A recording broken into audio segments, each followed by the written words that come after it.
Yan. Kung makikita nyo, aray ang Tagaytay.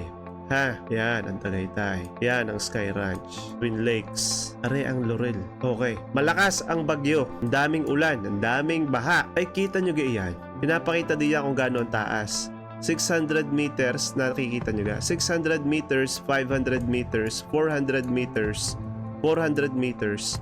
Pababa yan ang pababa. Hanggang dito. 100 meters na lang. Tapos, yung kulay puti, yun yung mga syudad. Ano yung mga sementado at may mga bahay. So kung mapapansin nyo, ang Laurel, Batangas ho, lahat ng buhos ng ulan sa parting to. Lahat ng buhos ng ulan sa parting to. Diyan lahat babagsak.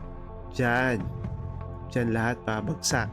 Mga nagtutumbahang puno sa itaas ng bundok. Aanurin talaga ang mga yan diyan. Ang isa pang nakadagdag kung bakit napakadaming putik at landslide ang naganap diyan ay gawa ng Bulkang Taal. Yung tuneto-niladang mga usok at alikabok na ibinubuga ng Bulkang Taal araw-araw ay napupuno kung saan-saan dito. Diyan sa may taas ng Talisay, sa may taas ng Tagaytay. Yung mga alikabok na iyan, magiging putik yan pag nabasa. Eh nung bumuhos ang napakalakas na ulan, napakalakas na bagyo, sinamahan pa ng malakas na hangin, nagtumbahang puno. Imagine niyo yung tuneto-niladang usok na naging tuneto-niladang putik, itutulak ng mga iyan ang puno. At yan ang dahilan para sa akin kung bakit napakagrabe ng tama dito sa Laurel, Batangas. Inuulit ko, hindi ho ako expert pero yun lang ho ang tingin ko kung bakit nagsimulang magbahaan at mudslide dito sa may bandang Batangas dahil sa tuneto-niladang mga